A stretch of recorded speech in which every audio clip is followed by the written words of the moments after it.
All right, folks, thanks for being here. This is going to be an abbreviated. No, I'm just kidding. We got a press conference. It may not be as long as it's always been. Open it up. One question each. Dave Biddle, 24/7 Sports. Ryan, how is Wink Martindale's scheme different than what they've done the last 3 years, if at all? Very similar. A little bit more pressure, but he's got his own flavor to it. But similar to what they've done in the past. Same philosophy in terms of the structure of the coverages, but a little bit more aggressive in terms of pressure. Far left, Joe Nugent, WCMH. Do you find yourself managing emotions at this point of the week with knowing what is coming on Saturday? I think this part of the week you're putting the plan together, and you really try to make sure you're focusing on the process right now, because you only can really control what you can control. And every time you can start getting focused on things that don't matter, you got to get right back into your work. And that was the message to the guys on Sunday. And so that's it. We're going to really focus on the process, the same process that we've been working on all year. Everything that we do in the offseason, every decision that's made in terms of the coaching staff, the roster, how we practice, schematics is all working towards this moment right here. So let's just go to work, trust the process, and focus on what we're going to get done today. Fourth row left, Tony Girdman, Buckeye Huddle. Ryan, you got bringing guys in from the portal who have all played in rivalry games. They've experienced it. What do you tell them when in the recruiting process and then in January and February and April and things about this rivalry? Yeah, well, in the recruiting process, you make sure that that's when they commit, that's the number one goal. Understand that, for everybody in a program, that is the number one goal when you come here is to win this game. And that needs to be embraced. And then you go on from there. And we live it every day of the year, in our workout, the way that we structure everything. And then, just the fact that, like, if you know, you know. If you don't know, you don't know. So lean on the guys around you that have been in the game before, players, coaches, everybody else in the building. Dan Hope, 11 Warriors. Will Howard leading the FBS in completion percentage right now. Did you expect that he was going to play as well as he has, or has he exceeded your expectations? I mean, our expectation is to win.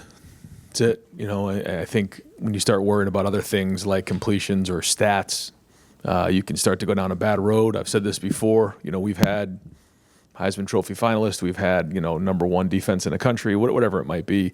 And, we're more focused on winning than anything else. You can see, if we had made a decision to play more snaps and go up tempo and do different things, and maybe his numbers would be different than they are right now. Maybe, Quinshawn and Travion would be different in terms of their stats, and same thing with the receivers. But decisions are made to, reach our goals, and, we expect to win. And that's it. But, we're going to need him to play well. He's got to be a great decision maker. He's got to go get his first pair of gold pants. Spencer Holbrook, Letterman Row. Ryan, what did you like from Carson and Austin on Saturday? What do you see that makes you think that they're ready for this challenge coming up? You just go off what you see in practice, on the film. Two guys that, now are, getting more and more reps under their belt. And obviously Carson has from last year, but now Austin as well. I think they both had a good week of practice last week, and I thought they had great energy out there. I thought they gave great effort. When they did miss, they swung and missed pretty hard, and it'll be that way this week. We got a big challenge with the two inside guys in the front that they have, but they'll be up for it. We'll have a good plan. Joey Kaufman, Columbus Dispatch. Ron, you've talked before about how situations and analytics have guided some of the fourth down decisions as you guys go for it more often this year. Looking back on last year's game against Michigan and some of the decisions in that game, the 4th and 1 where you punted kind of near midfield, wondering if that had any sort of effect in the way you've kind of changed your approach, because you look back on that year now, it's like now I might think you guys might be liable to go for it in those spots. Yeah, I think you take every situation as it comes, and you try to make the best decision you can. Certainly the analytics will tell you what to do, but you also have to, figure out what can best win the game. And so we'll do the same thing in this game right here. We always want to be aggressive, but we also have to do what's smart. You have to take the emotion out of those decisions and do what's best for the team. Don Taberry, WBNS. Coach, how much will you pay attention to the weather this week? They're saying 19 degrees early on and then in the low 30s, and how will that affect the game? I just think that, when you get to this time of year, you're going to deal with weather. We've said that all along, and it'll be the same for both teams. But this time of year, you're expecting cold weather, you're expecting wind, rain, snow, all the above, and you got to have a plan for it. So we'll be ready to go. It'll be the same for both teams. Cameron T. Robinson, The Athletic. Ryan, when you have a senior class that came back for this game, and they're all as experienced as they are, do you have to talk to them about managing their expectations, their emotions, so they're not too high for this, or is that something that you trust that they know how to handle that? I think, again, when you focus on the process and you focus around your team, and you're with your guys in the Woody, it certainly can avoid distractions this week, and I think that's what we need to do.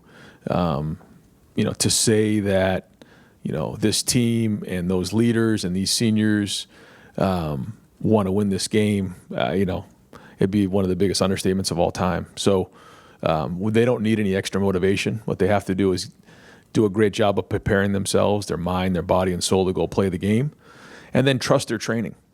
And that's really what it comes down to. All the work that's been done to get to this point, now you have to go back to trusting your training, because that's really how it works. You hear about the Navy SEALs saying you fall to the level of your training. All the work that's been done, you've seen us talk about our bricks and our foundation and all those things. It's all leading to this point right here. And so you can't just all of a sudden turn it on in a few days for one game. It doesn't work that way. The way we play is going to be because of how we've built our foundation up to this point. And everything in the entire program has been built to win this game. And so now we just have to trust that and go play with confidence, with great energy, with great passion, and playing for your brothers, and everybody just doing their job.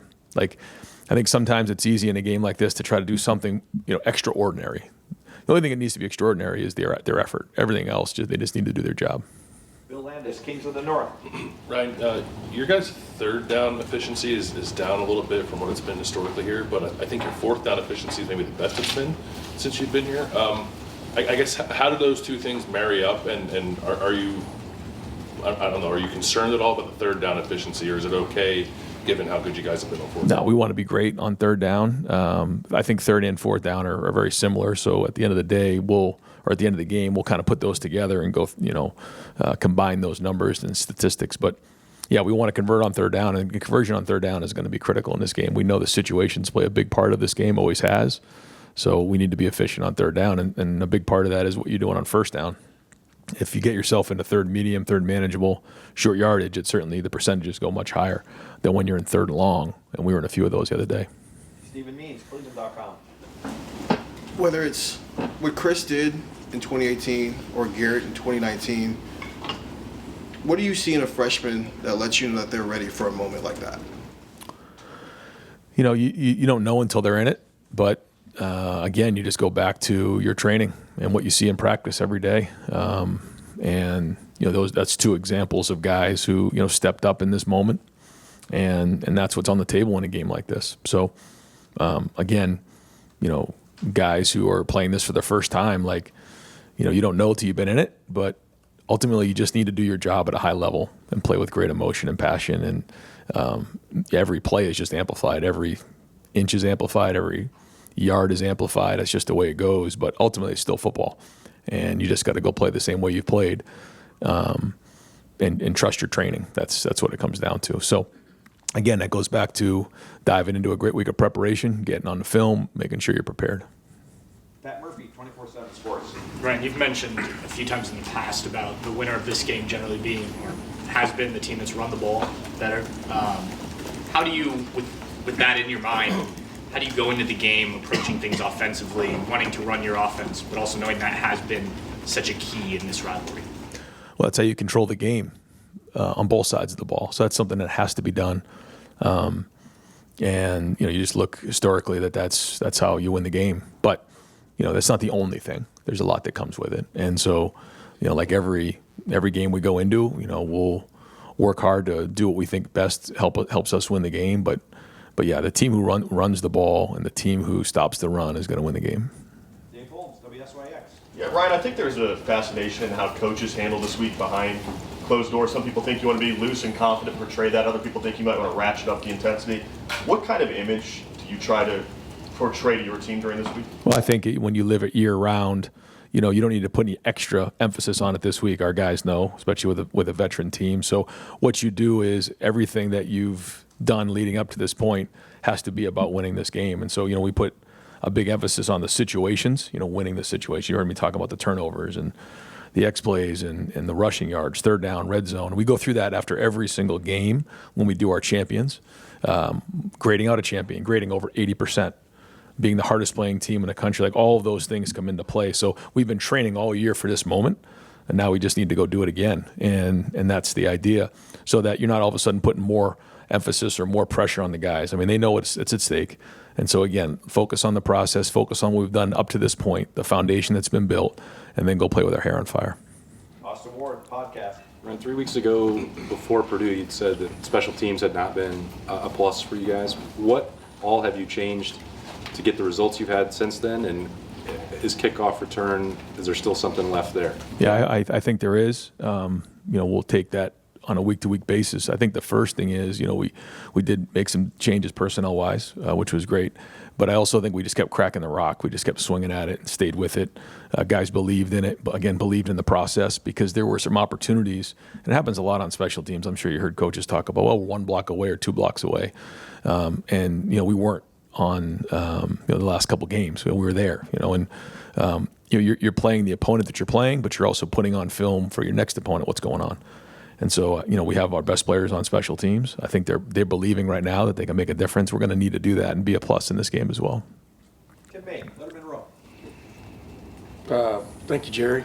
Ryan, have you sensed since maybe the last part of the fourth quarter against Nebraska a continual crescendo from this defense, and what do you attribute it to most of all? I don't know about that. I just think that we know what we need to do, and our guys are trying to win every single play. That's it, and trying to get better with every single play. And I think the staff and the players are working together to put together a great plan for this one right here.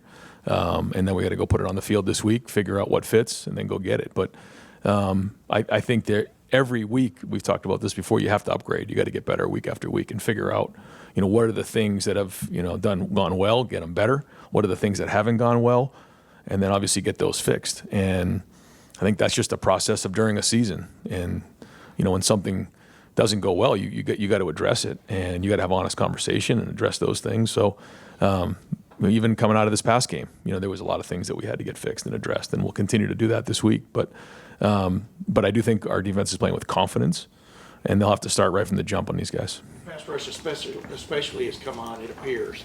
Do you agree with that? Yeah, we just look at the production and the numbers, but that doesn't mean anything for this game. Again, we've said this before, nothing that you've done in the past has anything to do with what's going on moving forward. You got to go do it this week and put it back on the field, because everything you've been doing up to this point should lead you to have confidence in what you're doing, but it doesn't necessarily mean you got to go do it. You got to go do it. Rob Aller, Columbus Dispatch. Ryan, you'd like to say this is a player's game. Right. You played the game, and then you transitioned to coaching. I'm just curious, when you're on that sideline, what's it like knowing that you can only take it up to a certain point, and then it's those guys on the field? Is that frustrating at times, tough, exhilarating? I mean, that's got to be a little tough thing to handle. That's the difference between playing and coaching, right there. Yeah. When you're playing, as a coach, you try to control everything you possibly can. And that's why I think I've said to you before, I get more worked up right now during the week than I do later in the week, because I know this is the impact that us coaches can have, making sure we're putting the right guys in the right spots to be successful, making sure our best players are where they need to be, training during the week to make sure we're ready to go. And then as we get closer, it's a player's game, and the player's got to play. But, in this game right here, I'm going to be right there with them, swinging as hard as I can with them. Giving them confidence on the field. They're going to play with great passion in this game, and just making sure that we have answers for them during the game. And that's what coaching's all about, giving them answers and making sure they're in an environment to be successful. And then identifying the things that, didn't go right and getting them fixed. But all in a process to get to right here, right now. Dylan Davis, Delaware Gazette. Jelani's had to play a lot, obviously, given injury. The more consistency is always starting out with him, just about being more consistent. Has he got to a point now where you feel like he's 100% trustworthy to go on the field in any situation, even if, Yeah, we need Jelani to give us real snaps, and it was good to see him get that touchdown. That was big. He's made some big blocks for us this year. So you never know in games like this when your number is going to get called in a big moment. And, we've seen that before in years past. So, no matter who it is, everyone's got to step up their game, and the tight ends will have a big part of this game as well. Stefan Krejci, Cleveland.com. Obviously, none of the games this season are of this magnitude, but do you feel like there's stuff from Oregon week, Penn State week that your guys can take just about the way they handled some of the bigger matchups, the matchups that are talked about different than others going into this game? Yeah, I mean, there's nothing quite like this game or this stage, but it has been good for us to get tested this year, to work through some of those issues. We've gone down in games, we've lost a game, we've been through some adversity, in big games, early in the Penn State game, even last week. But I think all that, adds to the character and resilience of your team, knowing that no matter what comes at us on Saturday, we'll know how to react. But this one's different. Adam King, WBNS. When you look back on the last 3 years, we've heard a lot of guys say it's personal. How does that affect you? How much do you look at those games, and how does this team channel what's happened over the last 3 seasons? Yeah, I think it's like I said, what's happened in the past has really nothing to do with what's going on right now. And I think the focus has to be on each other and playing so hard for the love of your teammate, not so much what's going on across the field. And that's what we're going to do. We're going to focus on that this week because it's easy to get distracted with everything else. We'll let the fans and everybody else kind of talk through all those things. Like, we're going to focus on each other, playing really hard for each other, focus on getting ready to go play in this game so that we can execute at a high level, because ultimately that's all that matters. For you to be able to get that win on Saturday for the state? Well, I think you know what it means. I mean, it means the world. I mean, it's everything here. Jeremy Birmingham, podcast. Ryan, speaking of distractions, signing day is now next week, which is kind of insane with everything else going on. In an environment of recruiting where so many guys are making late decisions based on things that are not related to football, now not having the additional 3 weeks of official visits in December, how does that impact what you guys are doing as far as replacing potential recruiting losses, and how does that change maybe what you do moving forward when it comes to in-season evaluation? Yeah, I would say it's, we say this all the time, but it's just changing so much, and this is probably as unstable as it's ever been in recruiting. I think it's fair to say that. There's just so much going on. There's so many variables at place. And based on when signing day is right now, I mean, there's no good answer. And I get it. I understand why the decisions have been made to do it right now. But yeah, I mean, we're so focused right now on winning this game. Like, it's hard to think about anything else or take any time right now to do anything other than focus on the game. But that being said, you still have to recruit. You still have to make sure you're getting yourself ready for the recruiting class and for signing day. So, yeah, there's a lot that goes with it, and then you have the portal that's opening up. So there's going to be a lot of, decisions that have to be made on the recruiting side, also on our side on how we're going to put this roster together over the next month. So I feel really good about the class that's committed to us and where we're headed on signing day. I'm not necessarily sure if it's always going to look the same moving forward in terms of, remember, signing day was like, okay, the number 1, the number 2, the number 3 recruiting class in the country and all these different rankings and everything like that. Well, now with the portal, retention, when it comes to roster management, I just think that that's very different than it used to be. And we got to do what's best for Ohio State and making sure our roster is right for next year. Sure, I mentioned before, but with this moving up the signing day to next week, do you think that that's the right time for it, or is there a preference for you as one of the, Ohio State's one of the biggest brands in football, so your opinion matters, but where do you think these should fall? Well, I was part of those conversations in trying to move it up, as much as we possibly could. I think the conversation there from the high school, feedback from the high school coaches was that, maybe now players would start opting out because they signed early. But I know this, for us as coaches right now, to be thinking about all these things is just, it's crazy. So we've got to come up with a solution so that it's not as chaotic right now this time of year. Bill Rabinowitz, Columbus Dispatch. You've endured real adversity in your life, especially when you were very young. So I was struck when I heard you say that losing the last 3 years to Michigan's been one of the hardest things you've endured. Why has it been that hard? Why do you put it at that level? And can you describe the pressure that you personally feel this week? Yeah, I would say not to get into too much of it. It's just, this game is a war, and anytime there's a war, there's consequences and casualties, and then there's the plunder and the rewards that come with it. That's what it is, and I just think that that's really what it comes down to. And so, as we all say, and it happened in my press conference, the number one job is to win this game, and so. That's the focus right now. And I don't want to get too much into the past because we're just focused on right now, and we've worked really hard to get to this point. I think I'm excited with the fact that, our guys are here now because, when you go through the off season and you talk about this game, it's just like, all right, well, how many times are we going to talk about this? We got to get to this game and go play it. We're finally here right now. So that'll be the focus. And then in the off season, we'll figure out what's what. Anxiety, excitement, how would you kind of describe your emotions? I'm excited. I'm excited about this game. I'm excited about this team. I love the look in their eye. I love coming to work every day. But this is not about me. It's about these seniors who decided to come back. They want to have a pair of gold pants. They want to have hardware. So that's what motivates me, and I'm excited for them so they can go out there and play this thing and go win it. Last question, Steve Hellwagen, 24/7 Sports. Yeah, Coach, this last stretch, 3 of the games you were in the 170 range rushing, but Nebraska and Indiana, you guys failed to get to 100 in terms of rushing. We know what Michigan has been able to do against you guys, rush defense the last few years.